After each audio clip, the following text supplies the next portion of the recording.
In this video, we will cover how to implement a hash table in code using arrays and linked lists.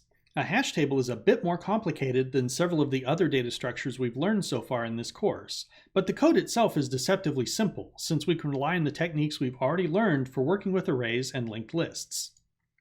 Specifically, since we're using linked lists in our implementation, we'll assume that our linked list supports the operations listed on this slide. We'll only need a few of these operations, but it helps to know that they are available if needed. First, let's look at the implementation of a hash function. As discussed in the textbook, a good hash function has three key properties. First, a good hash function is uniform, which means that the function should map keys uniformly to a range of array indices. Second, the function should be efficient. It should be able to be computed very quickly. And finally, that function should be deterministic, which is another way of saying that the hash function should always map a given key to the same index value. Thankfully, both Java and Python include implementations of a hash function for a variety of the basic data types we want to use. So we can just rely on those functions in our hash table. On this slide, we see a compute index function for both Java and Python. It simply uses the built-in function for finding a hash code and then computes the result modulo the capacity of the internal array of the hash table to determine the index where the key should be located. The other thing we'll need for our implementation is a way to store key-value pairs inside of a linked list. In Python, we can use the built-in tuple data type, which allows us to combine any two variables into a single tuple using parentheses. In Java, we'll need to build our own tuple class. So our tuple class should have two objects as attributes, a key and a value, as well as a constructor to initialize those values. We may also want to include other operations, such as getters, setters, a toString method, and an equals method, depending on how we plan to use our tuple class. By now, we should be pretty familiar with doing this for our own data structures, so we won't cover those details here. Now we can look at the overall structure of our hash table class. First, notice that it includes three attributes: the size, giving us the number of elements stored in the table, the load factor, which helps us make sure our hash table is operating efficiently, and an array of doubly linked lists that actually stores the data.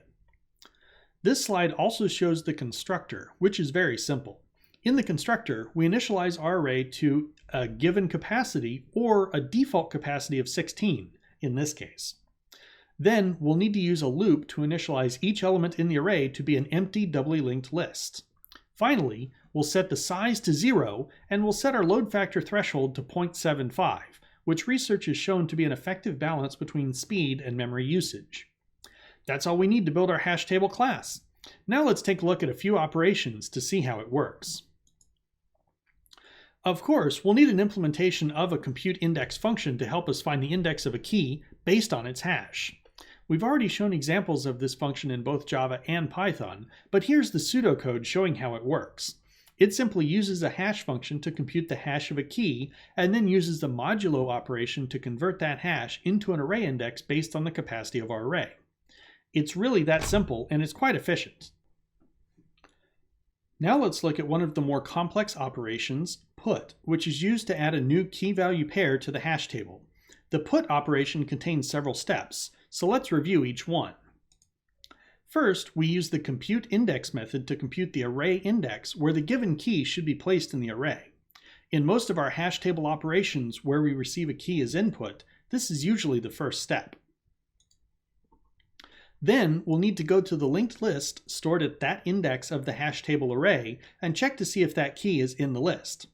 So we'll start by resetting the iterator of that list and then getting the first element using the reset and getNext methods respectively. We'll store the current element in the current variable. In this case, it's important to remember that current is actually a tuple storing a key value pair. Next, we'll use a while loop to iterate through each element in the list. This code should look very familiar. It's very similar to the code we used in earlier modules working with linked lists. Inside of that loop, we'll use an if statement to determine if the current tuple's key is the same as the key that we received as input. If it is, we should simply update the value stored in that tuple to the new value we were given and then return. By definition, a hash table cannot store the same key twice, so if we call the put operation with a duplicate key, we'll assume that we just want to update the value stored with that key. If the loop completes and we don't find any key in the list, then we'll append it to our list. Notice that we're creating a new tuple and then using the append method to add it to the list.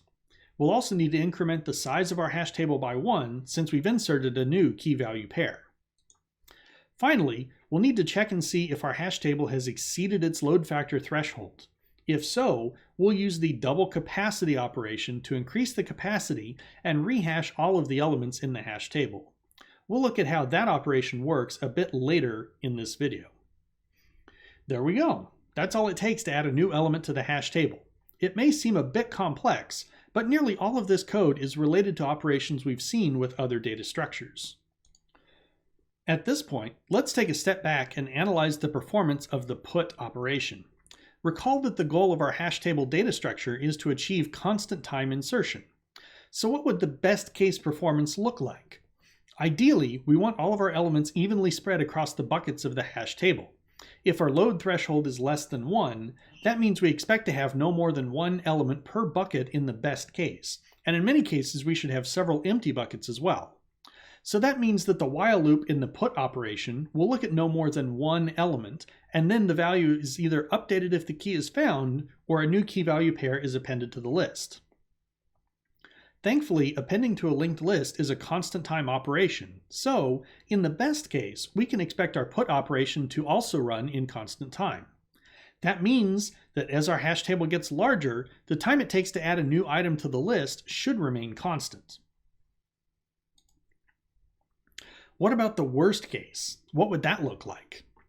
For a hash table, the worst case is that all the elements end up in a single bucket. This can happen if the hash function is not very good or if the data isn't properly distributed. For example, if our hash table has the capacity of 4, but we only put in keys that hash to multiples of 4, they will all end up in the same bucket. That's not very good. In this case, the while loop in our put operation will have to look at every element stored in the hash table, which would run in order of n time.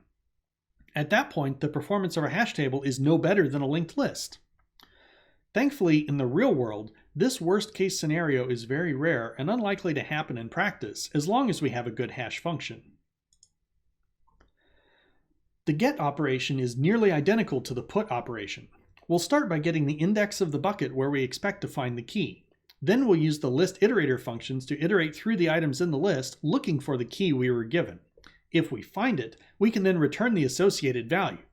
If not, we'll just return null at the end of the function outside of the loop. Just like the put operation, the get operation is expected to run in constant time under normal circumstances, but the worst case can be as bad as order n time. The remove operation is almost exactly the same as the get operation, except that we also must remove the key value pair from the list if it's found using the remove current method of our linked list. We'll also need to remember to decrement the size by 1. We may also wish to make a copy of this hash table. In this case, instead of being given a single index in the array based on a key, we'll need to use a for loop to iterate through each index of the array. Inside of that for loop, we'll use the same while loop structure to iterate through each element in the list at that array index, and then put those key value pairs into the new hash table. This to-loop structure is how we can iterate through each element of the hash table. The code for the toString method is very similar. The last operation we'll look at is the double capacity operation. This method is called when the load factor of the hash table exceeds the threshold we have set. When that happens, we need to double the capacity of the array and then rehash all of the elements and store them again in their proper locations. We start by creating a new array with twice the capacity and initialize each element inside of it to a new list. Then we'll use the same to-loop structure from the copy method to iterate through each element in our existing hash table. Inside of the innermost loop, when we find an element, we'll recompute its index using our new capacity and the hash of the key, and then we'll append that tuple to the correct list at the newly computed index. Finally, we'll update our hash table array to be the new array.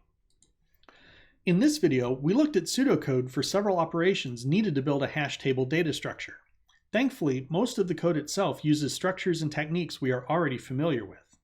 We also discussed how to evaluate the performance of these hash table operations, and discovered that we can indeed achieve constant time insertion and retrieval, provided that the elements are properly distributed across the buckets of the hash table.